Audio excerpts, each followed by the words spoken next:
Perjalanan inisiatif Belt and Road telah mengubah lanskap global secara mendasar. Bukan lagi sekadar jalan dan pelabuhan. Ini adalah jaringan multidimensi yang menata ulang pengaruh dan ketergantungan. Video ini akan menelusuri bagaimana BRI melampaui batas geografis, ekonomi, geopolitik, dan naratif. Kita akan melihat node-node strategis, pelabuhan, pusat data, pusat kesehatan, yang kini menentukan kekuasaan. Sebuah analisis singkat untuk akademisi dan mahasiswa. Beijing Parchford Juzvispi. Awalnya BRI digambarkan sebagai sabuk darat dan jalan laut, koridor yang menghubungkan titik A ke B. Kini ia telah melampaui koridor fisik, yang muncul adalah jaringan yang kompleks dan berlapis. Digital Silk Road, kabel fiber, pusat data, dan jaringan 5G memperluas pengaruh ke ranah siber. Arus data menjadi seimbang pentingnya dengan arus barang, menciptakan ketergantungan teknologi baru.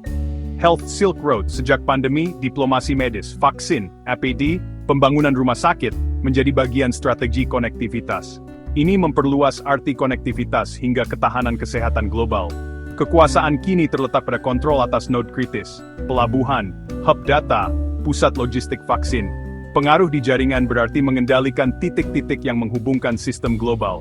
Batas antara fisik dan digital, antara ekonomi dan kesehatan, semakin kabur. BRI berkembang dari membangun infrastruktur menjadi membentuk aturan dan institusi ekonomi.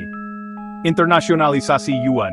Setiap transaksi dalam yuan memperkuat alternatif terhadap dolar AS. Secara bertahap, ini mengikis posisi historis mata uang barat dalam transaksi BRI. BRI menawarkan pembiayaan tanpa campur tangan, alternatif yang menarik bagi pemerintah yang menolak prasyarat politik. Model ini menggeser keseimbangan kelembagaan dalam hubungan pembangunan global.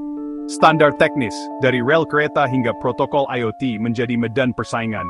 Siapa membuat standar mengendalikan masa depan. Proyek-proyek BRI mendorong adopsi standar teknis Tiongkok di pasar dunia. Dampak, pertarungan kini bersifat sistemik. Model tata kelola, standar teknis dan arus modal bertarung untuk dominasi. Kita pindah ke implikasi geopolitiknya. BRI sering dibaca sebagai arena persaingan Cina-AS, tetapi dampaknya lebih kompleks. Negara penerima tidak lagi payon, mereka menjadi agen cerdik yang melakukan hedging. Contoh, Vietnam, Indonesia, dan UAE memanfaatkan penawaran dari banyak aktor untuk memaksimalkan keuntungan. Kemitraan yang sebelumnya tidak terpikir kini muncul. Tekanan geopolitik menciptakan hubungan yang tidak nyaman sekaligus strategis.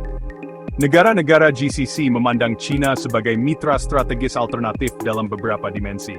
Di Eropa, sikap berbeda terhadap BRI melemahkan respons kolektif, membelah blok-blok tradisional. Fragmentasi ini memperkaya dinamika multipolar yang berantakan. Hasilnya, dunia tidak lagi bipolar. Kekuatan menengah dan kecil mendapat ruang lebih besar untuk memilih dan berpengaruh. Kekuatan besar kini bersaing di arena yang jauh lebih rumit. Narasi BRI juga berubah, dari tuduhan debt trap diplomacy menuju versi baru yang ingin dipanggungkan China. Narasi awal melukiskan China sebagai pemberi pinjaman predator. Narasi baru menonjolkan tanggung jawab, keberlanjutan, dan inovasi. Realitasnya kompleks, kebenaran sering berada di antara kedua ekstrem itu. Proyek buruk merusak reputasinya, pembelajaran dan negosiasi muncul. Tindakan seperti renegosiasi utang dan komitmen hijau disorot, setidaknya di atas kertas. Kesimpulan, BRI telah mengubah papan catur global, mendorong konektivitas fisik dan digital, mempercepat pergeseran kekuatan, dan memperkenalkan alternatif institusional. Dunia yang muncul bukanlah satu yang dikuasai tunggal, melainkan terfragmentasi, saling terhubung, dan kompetitif. Setiap negara harus menavigasi jaringan aliansi, ketergantungan, dan rivalitas. Hasil dari perjalanan ambisius jalur sutra baru. Terima kasih. Untuk referensi dan sumber, lihat deskripsi video.